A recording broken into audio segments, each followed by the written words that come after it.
Manakely asananao fahefana vatan'olombelona io avela mifanahany mitondra azy any amparehetra folisany devoly sisa tana plus miala ianao.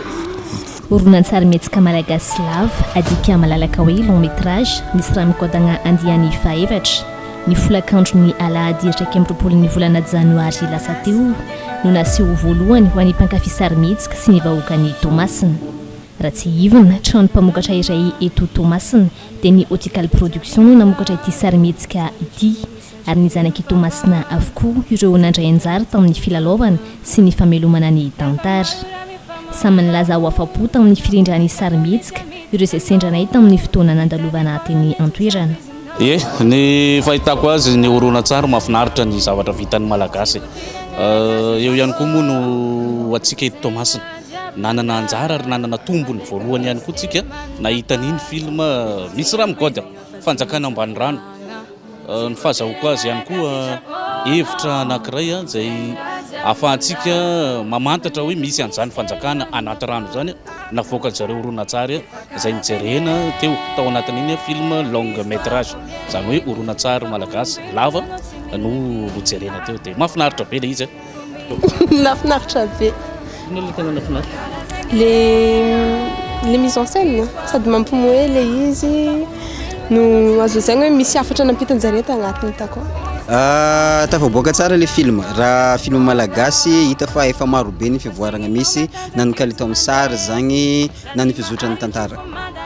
Magnano antsika tamatavy tegna mavita raha dia hita koa fa mampivoatra ny mamalagasy atsika aty amin'ny faritra Atsinanana satria agnatin'igny tantara igny mampifangaro ny atao hoe kolotsaina malagasy sy kolotsaina kristiana. Na izany na tsy izany misy ny endrikelin'ny mpandrafitra sy ny tokony ho hatsarainy. Efa misy ny fahaizana avolenta izay ananan'ireo teknisianina zay aloha nazoko lazaina zany satria tena mipetrapetraka ny ao amin'ny lafin'ny teknika rehetrarehetra na ny fanombohana ny ao an-tenatenan'ny tantara na ny fisehoan'ireny anaran'ny olona mpilalao-an'ireny horonan-tsary na ny mpandray anjara rehetra dia efa milamina. Ny fanatsarana ny andiany manaraka raha ny hevitro amiko manokana aloha dia ilain'ireny mpikarakarana mpanodana n'ireny horonan-tsary mihetsika ireny ny fanohanana zay aloha ngamba ny hitako tena tsy ampy mila tohana izy ireo indrindra fa ho atsika mpankafy dia aleo mba ny any amin'ny original no mirona kokoa raha ohatra ka mamoaka an'ireny izy ireo dia ndao mba samy anjifa ny original raha misy ny amin'ny manaraka aloha tohanana ny mpamokatra malagasy ohatra atsika ihany. Fagnatsarana hitako atao aminany zegny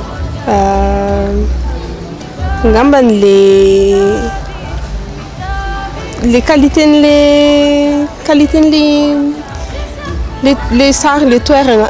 Raha ny fagnatsarana io moa tsy maintsy misy ny fagnatsarana dia ny fizotran'ny tantara moa igny efa mazava fa tsara kokoa raha alefa lolo ny lancement magnaraka sy ny casting mba ahafahany tanora maro zay hitako fa mangetaeta fa te handray anjara amin'le izy mandray anjara ihany koa.